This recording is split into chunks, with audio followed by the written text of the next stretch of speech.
Hello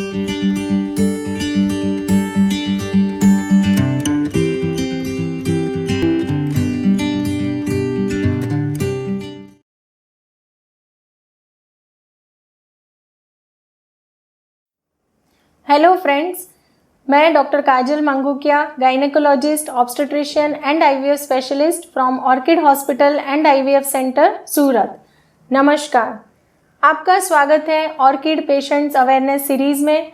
और आज हम बताने वाले हैं कि सर्वाइकल कैंसर, जैसे मेरे लास्ट वीडियो में मैंने बताया था कि सर्वाइकल कैंसर का निदान कैसे होता है, उसके लिए प्रिवेंट करने के लिए वैक्सीनेशन वगैरह के बारे में डिटेल में हम बात कर चुके हैं। आज मैं बताने वाली हूँ कि सर्वाइकल कैंसर का ट्रीटमेंट कैसे किया जाता है। अब हम बात करते हैं कि फॉर एग्जांपल किसी का पैप स्मीयर एबनॉर्मल आया है, यानी कि पैप स्मीयर में कुछ एबनॉर्मलिटी दिखा रहा है, तो उसे हम एचपीवी वायरल लोड करके, एचपीवी डीएनए वायरल लोड करके कंफर्मेशन करते हैं।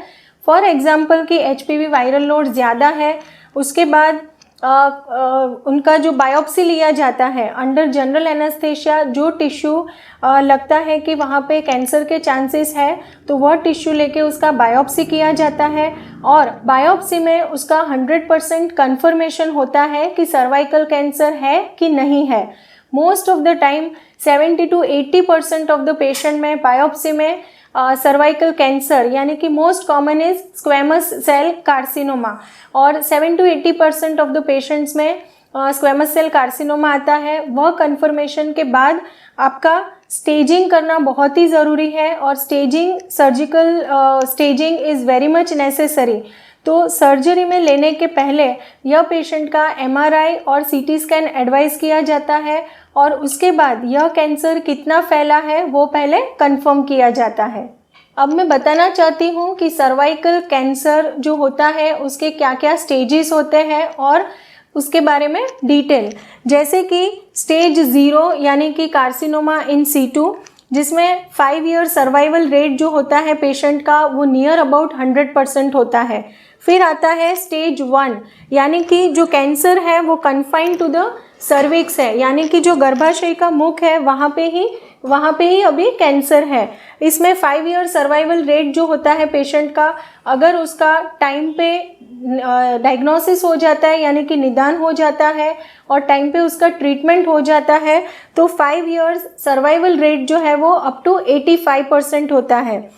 फिर मैं बताती हूँ कि स्टेज 2 यानी कि जो कैंसर है वो सर्विक्स प्लस यूट्रस और यहाँ तक फैला हुआ है, यानी कि सर्विक्स एंड यूट्रस तक है, तभी उसे स्टेज 2 कहा जाता है।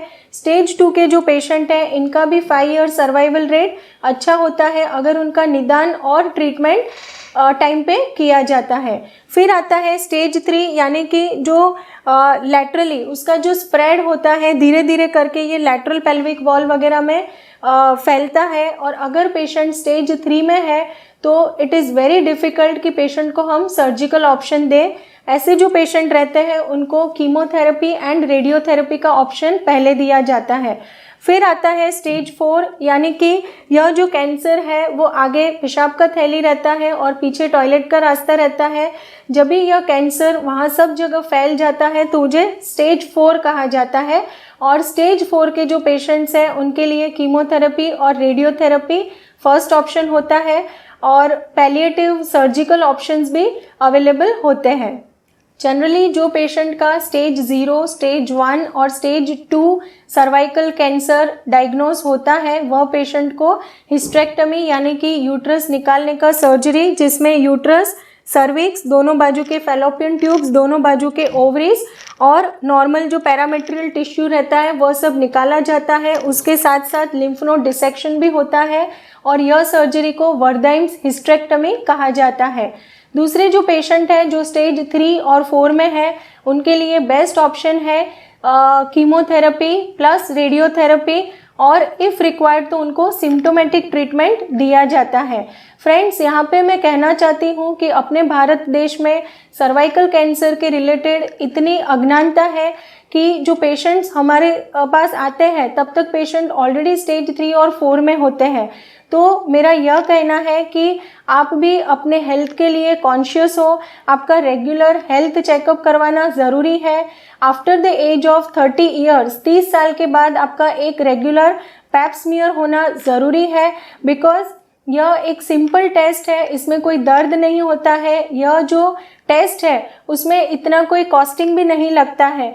तो फ्रेंड्स, जल्द से ही आपका पैप टेस्ट एक बार करवा लो। एक बार आपका डायग्नोसिस होता है कि वहाँ पे कोई कैंसर के सेल्स नहीं है, तो अपने पास ऑप्शंस है वैक्सीनेशन, जैसे कि HPV वायरस के अगेंस्ट वैक्सीनेशन अवेलेबल है।